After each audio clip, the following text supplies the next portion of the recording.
I like to discuss how to set up goals in Google Analytics. Let's talk about what are Google Analytic goals.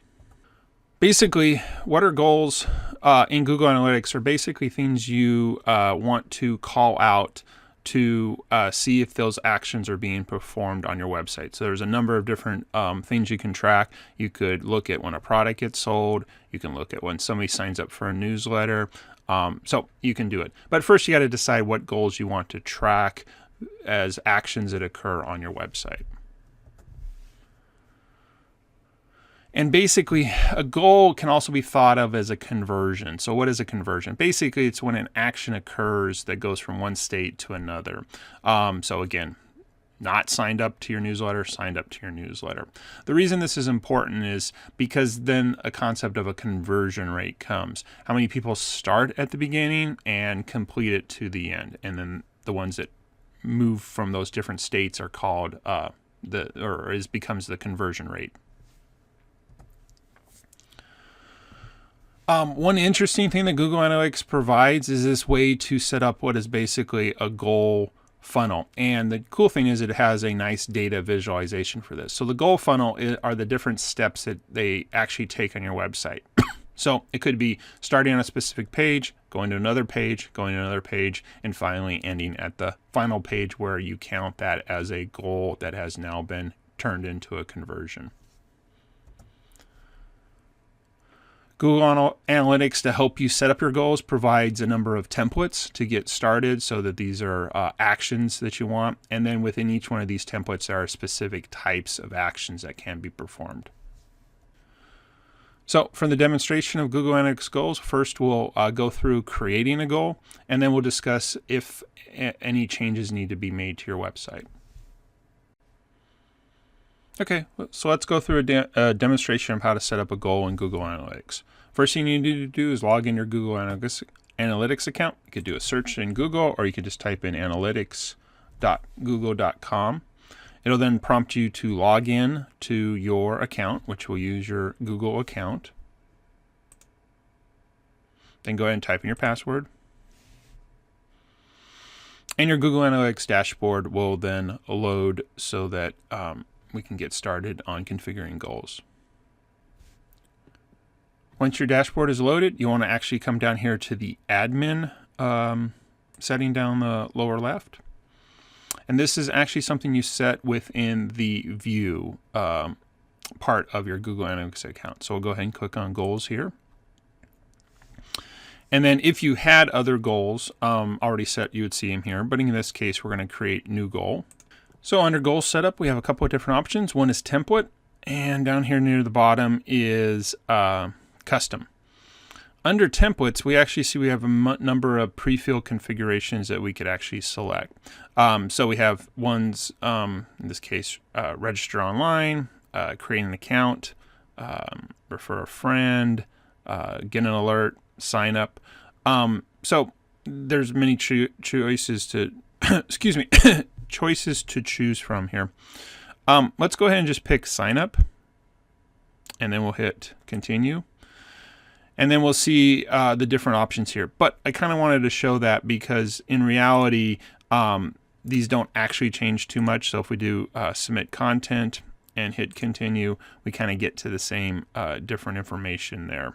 So in this case, we're going to go actually down to the bottom here and choose custom. And then we're going to go ahead and click continue.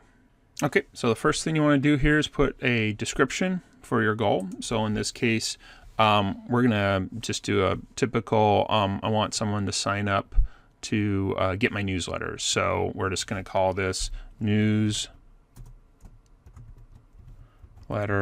sign up. Okay. Next, you have this concept that Google Analytics does, which is called the goal slot ID. And if you drop that down, you'll just see that basically there are different goals. You can have IDs. You can have 20. And if you wanted to, the goal set can be different ones. As you create more of these, it's just going to pick the next one. So at this point, the first selection is fine. The next issue that you actually have is the ability to determine the type of goal you're trying to set up. So let's talk about those four real quick. First is a destination, for example, thanks.html. So this is where the goal, the conversion goes and ends up at a specific web page. However, on the other hand, you may have a duration that you're actually trying to track. This is if something occurs for a certain point of time on your goal. The next is the option for a number of pages or screens per session, so if they go to different things. And the final is if you're using the Google Analytics concept of an event that, say, for example, a video was played. Each one of these types will, once we click continue, have different outcomes that you're trying to track. So first we'll go ahead and set with a destination. So the scenario here is you have a landing page or your home page, and you have a button that they click or something like that, that they then enter information, so some type of form, and then hit submit, and it goes to a thank you page. So we'll go ahead and click continue here, and it's asking us what is the destination. And again, we have a couple different controls here. One is equal to, or begins with, or regular expression, and these are important because of how the URL will be loaded. So for example, our website is homeservicecompany.com. You might have homeservicecompany.com/thankyou.html as a landing page. And as it notes here, you don't actually put the whole URL. You just put the ending here. Now there are cases, so in this case equals to that thankyou.html would be fine. On the other hand, you might have it where that page may have some dynamic information that loads. Again, if you're doing an e-commerce situation or something like that.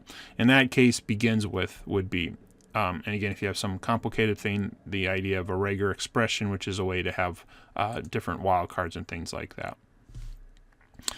The next option in this case is a value. If you want to add a monetary value for that conversion, that would then show up in different places in Google Analytics. Let's hit cancel here. We'll go back and let's just check duration. So hit continue, and we'll see that the duration has hour, minute, seconds. Excuse me. Hours, minutes, seconds to do that one. Okay, we'll hit cancel. Go back to pages, screens per session, and we'll again see that there. Now, to put this into context, a session is when a person maintains actions and moves through your website. So you could say, hey, I want to be, if they've been on 4 or 5 pages on my site in a single session when they're viewing my website, that would be considered a goal. Let's hit cancel. And finally, we'll look at events. And this one basically gives you the option of tracking the different attributes of what an event is. I haven't really discussed that before, so that's more an advanced topic. So again, let's hit cancel. So in this case, we're going to stick with our newsletter sign up, which again is a form that somebody puts in their first name and an email. And when they submit, it then goes to a thank you page. So we'll stick with the destination type here. And for example, we'll just go ahead and use the one they have here, which is thankyou.html.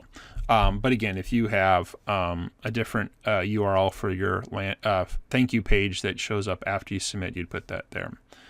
Let's go ahead and look at funnel real quick, because this does relate to one of the built-in reports, which is a data visualization. So what you can actually do is enter the name and then the URL, again, using the same syntax here, which is, again, this /thankyou, of the steps that it goes through. So say, for example, you have a landing page. You click on something, you go to a next page, which is your form page, and then you finally go to the thank you page. You can enter those 3 things here in different steps to show that. And what's this really helpful for is because it's a funnel and a visualization, you can actually see where people stop on that process, and that might give you some indications that things are going. For this example, we won't do that, but it is a very useful thing. So we have our destination step, we have it equals to. Now, if you actually had a website with a thank you page that content had already been developed and had been used, Google Analytics has actually been tracking that information. So you can actually click this verify goal button here, and I'll actually go through and show you if a conversion rate would have been calculated for the past 7 days. So again, we don't have this page, so it's showing up as 0. So we'll go ahead and hit save here.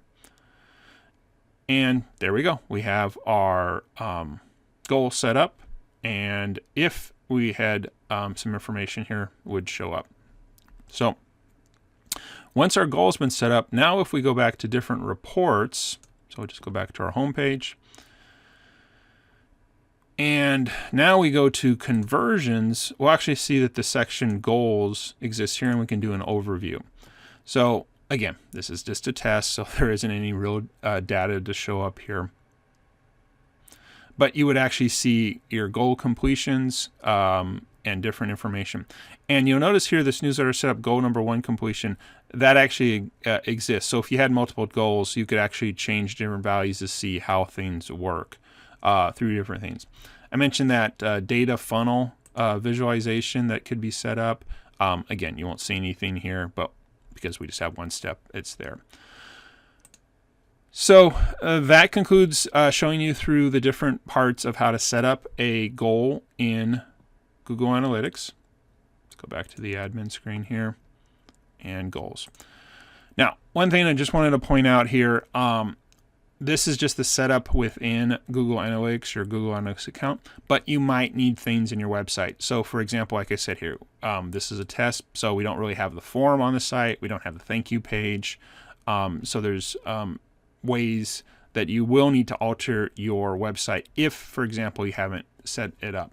One of the most important things to remember as you're setting up these different things is, again, you need these types to be fixed or to have actual things on your website. So again, if it was destination, you need to have, say, for example, a thank you page. Otherwise, how do you know that they have completed the form? Now, you could track that form submission as an event. So that's a different thing here. Duration and pages per screen, those of course don't necessarily need you to change your different parts of your website. But just wanted to point out, you may need to have some a process, a funnel, a set of pages already created before you get there. So again, in conclusion, here's how you set up a goal in Google Analytics. I hope you enjoy it. So some conclusions about Google Analytics goals. First, again, you got to decide what goals you want to track on your site. Again, the goals that can be defined in Google Analytics are things that are conversions, things that change from one state to another. So again, for example, if somebody signs up for a newsletter or they purchase a product or any other action that you want to track in Google Analytics. Sometimes you need to make changes to your website to make this occur, but many times you already have the necessary steps, and Google Analytics just allows you a way to create a specific goal that shows that, and then those goals can be related to other Google Analytics statistics that exist.